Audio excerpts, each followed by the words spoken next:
Today saw a historic meeting between representatives of the US and Russia in Saudi Arabia with a 4-hour meeting, providing what some would say as encouraging signs that we might be moving towards a potential breakthrough that might end the war in Ukraine. There's going to be different opinions from all quarters, but certainly we're moving in that direction. So it's worthwhile trying to gauge exactly what markets might move if we do see a breakthrough or a breakdown in these negotiations.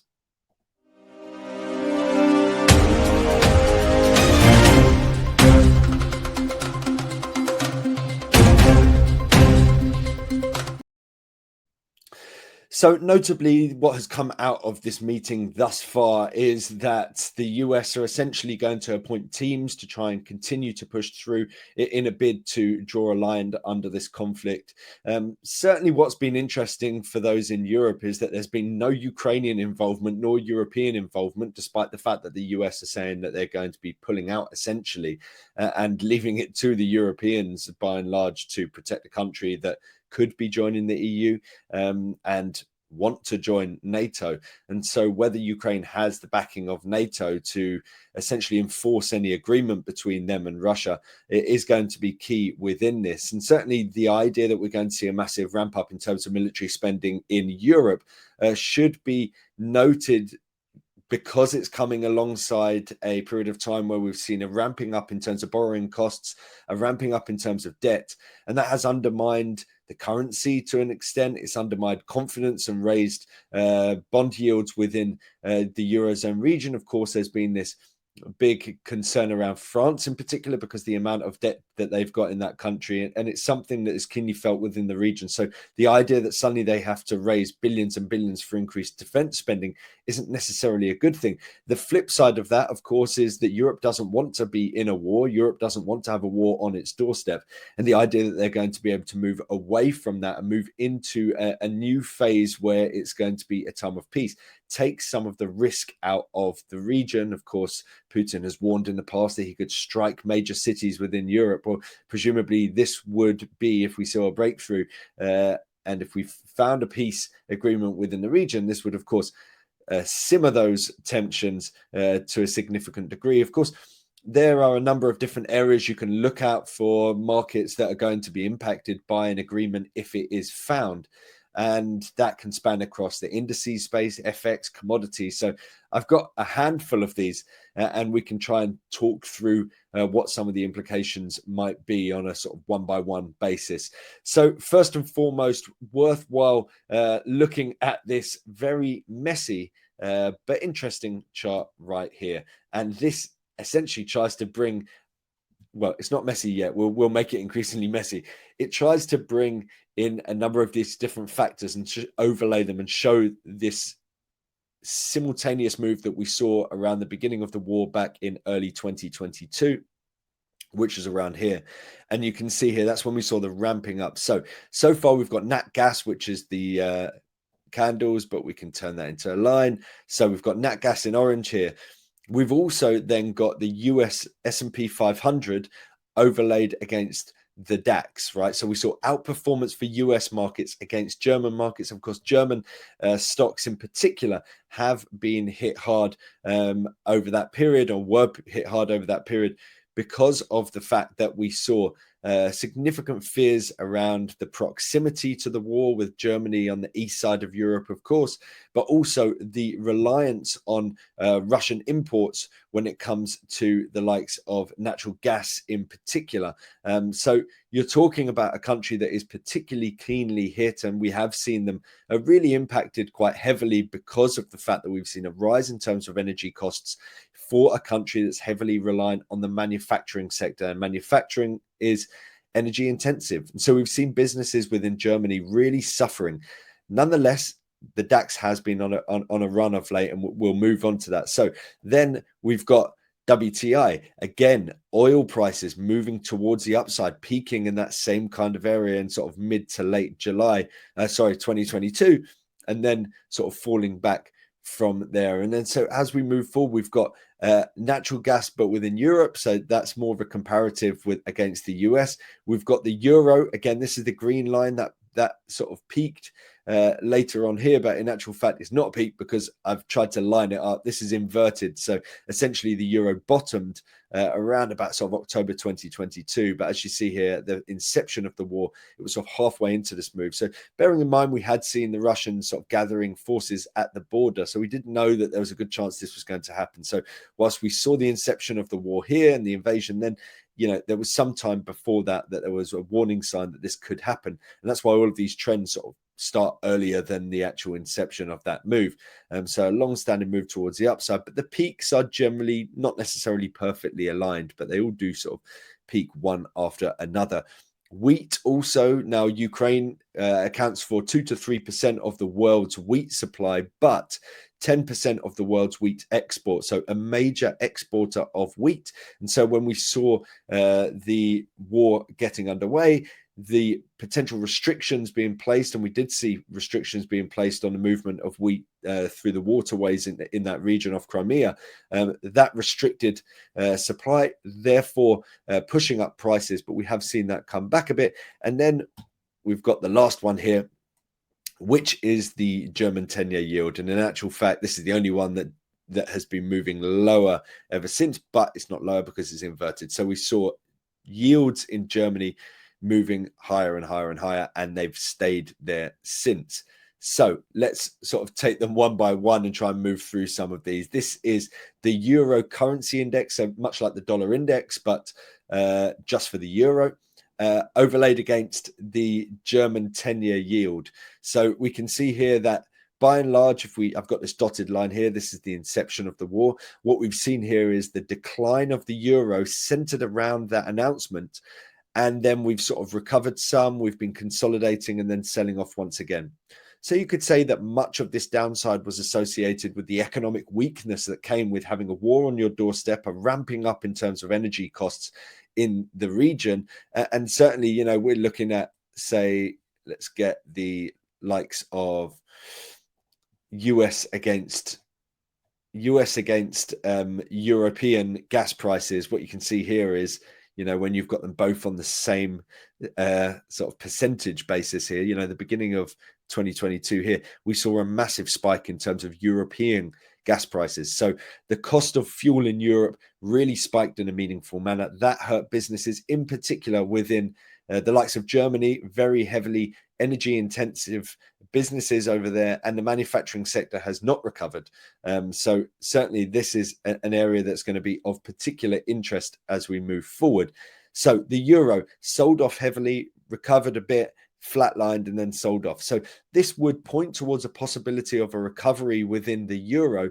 If we were to see an agreement reached, it would point towards a possibility of maybe cheaper energy prices in Europe, and that comes to the benefit of businesses in the region. Less risk associated with Europe and with the German economy in particular, and you'd see the possibility of this 10-year yield in Germany perhaps starting to roll over some of the risk perceived within the German economy. So, of course, when you have higher yields, it means that they have to pay out a higher amount for their bonds. So if you think there's high risk for Germany, you'd have a high yield. If you think there's low risk, you'd have a low yield. So if you were to find an agreement for the likes of the Ukrainian-Russian war, you've got the possibility of weakness when it comes to treasury yields in Germany compared to where it is at the moment. It's sort of remained elevated. Interestingly, you can see here that at the moment we're seeing the strength of the euro overlaid against the strength of treasury yields. And that would point towards the possibility of the Federal Reserve, if you see this weakness, having to act in turn, and that holds up the euro. Now, ultimately, if you're pointing towards a potential decline in terms of treasury yields, is that going to drive the euro lower as well? Because the economic outlook starts to shift. I don't necessarily think that is the case, quite frankly. I think there is a good chance that we do see strength in line with the potential for an economic rebound in the region if we find an agreement. But a lot of it rests on the possibility of a breakthrough in terms of discussions over the flow of oil and gas as well. And Ukraine recently has closed off a pipeline that had even throughout the war, been allowing for gas to flow through into Europe. That has been closed off recently. Would they reopen that? That would certainly be a key thing to be looking out for. And that highlights the fact that nat gas, of course, we saw this big spike back in 2022. Much of that has been sort of overcome now. Let's just move this to the right hand side so that well, a new one. So we'll put it there so you can sort of overlay them, but they're in their own prices now. So essentially what you're looking at here is that we've seen a normalization, and then there's question marks on whether we're going to bottom out here. Of course, like I said, there's a possibility that we see another squeeze in terms of gas and the inability to fill storage in Europe because of the fact that we're seeing that pipeline closed and the lack of gas coming through pipelines into Europe. And that has provided us with upside of late. Now we're seeing a bit of a pullback here in terms of European gas prices, US gas prices moving towards the upside. But certainly there's a strong possibility that if we see an agreement, and certainly if we saw Russian gas flowing back into Europe once again, then it puts a dampener on prices for European gas, and it also minimizes the likeliness that US gas is going to be put under a squeeze, which we saw in the past, where US gas had essentially been utilized to make up for the lack of imports from Russia, and therefore it was LNG that really took the slack. And we saw that spike in terms of US prices alongside European prices, which we can see back here. So both of them popped, and that really had the basis in the lack of supply in Europe. And they started just driving up demand for goods anywhere around the world to make sure that we could keep our lights on here in Europe. So that is the gas area. But we've also seen things on the oil price side of things. Back here is where we were pushing higher when the war sort of kicked off. And we did see a spike for oil prices, but it's been coming lower since. Now, by and large, sort of flatlining for quite a while now. You can see here that we've got this sort of zone of support down here where prices sort of come into your sort of mid 60s up to high 60s and generally found support. And the top end has been roughly around your sort of 80 up to sort of 85s kind of area of late. So what would this mean? Well, interestingly enough, we saw within this meeting that one person that was actually in attendance was Kirill Dmitriev, who is the chief of the Sovereign Wealth Fund over in Russia. He's one of the people that put together the OPEC Plus agreement. So he's the kind of person that could shift things in terms of a potential agreement when it comes to oil and gas in particular. And one of the things that has come out of this is they're saying Russia and the US have separately discussed future economic cooperation and global energy prices. So this means that the US could potentially see this as the basis for them to drive down oil prices. They want to see oil output rise in the US, but the ability for people to do so in a swift manner remains to be seen. So do they now start to open the Russian oil and gas market to the world once again and essentially say, look, we'll let you ship around the world. We'll take off some of these oil sanctions if you do X, Y, and Z to bring this war to an end. Remains to be seen whether that will come into fruition. But certainly I think that Donald Trump has got energy prices in his sight because he isn't able to do everything that he wants to do, and he's not able to lift stock markets up and up and up if inflation rears its head once again. And I think energy is one of the key ways that he's going to look to try and avoid that reflation move coming into play. So if we look at the near term for WTI, we've sort of pulled back quite heavily since Trump has come into power. Now we're starting to sort of stutter a little bit here. Certainly, this is one to watch out for. If we see an agreement that were to open up the oil market for Russia once again and provide a greater supply to the world rather than simply cheap oil being provided to the likes of China, then this would be beneficial for driving down energy prices. So those trading oil, that's one thing, but also people looking for inflation, the direction of travel for inflation. What might that mean?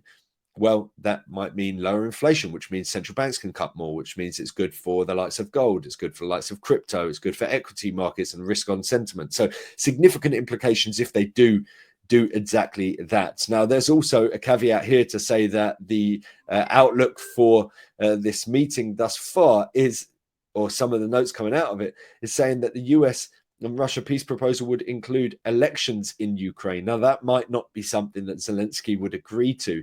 And it's worth bearing in mind that thus far, this is just the US and Russia. So we need to see agreement across the board. And that's why we can't necessarily sort of rest on our laurels here to think that this is exactly the direction of travel, that now that the US have decided they want to bring it to an end, that they will, because Ukraine needs to agree and also Europe needs to agree.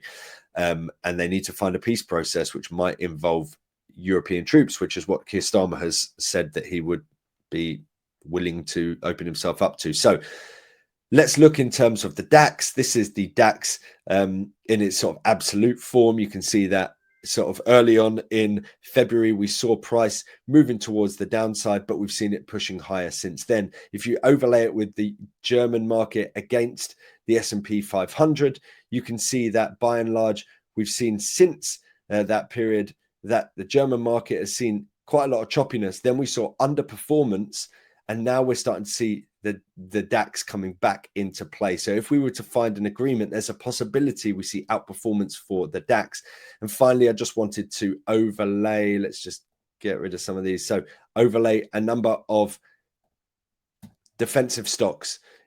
So defense contractors in Europe have been blasting higher. And so these are some key stocks to be looking out for. We've got Airbus here. We've got the likes of Thales, not sure how you say that. We've got BAE Systems from the UK, and that's been on the pot recently. And we've got Rheinmetall. So these are European defensive stocks, defensive contractors. They've been ripping higher. Would an agreement cause a pullback for these stocks, or would the possibility of a ramp up in terms of spending as Europe realizes they're not going to be backed by the US cause these stocks to continue to outperform? Certainly some key names to look out for. So all in all, plenty going on at the moment when it comes to the possible implications for different markets across the board. If we see an agreement for an end to the Russia-Ukraine conflict, it's not a given by any means, but they're certainly pushing in that direction. And Donald Trump doesn't mess about. So there's a good chance that if he wants that to happen, he's going to force other countries into it. And ultimately, if he says there's got to be an election and Zelensky refuses, does he then say that the lack of any breakthrough is down to Zelensky and start trying to turn the tide on him and against Ukraine? Certainly, there's going to be more twists in the tail, but this is going to be a key theme as we move throughout the coming weeks. And like I've highlighted, there's plenty of markets that could be impacted as a result.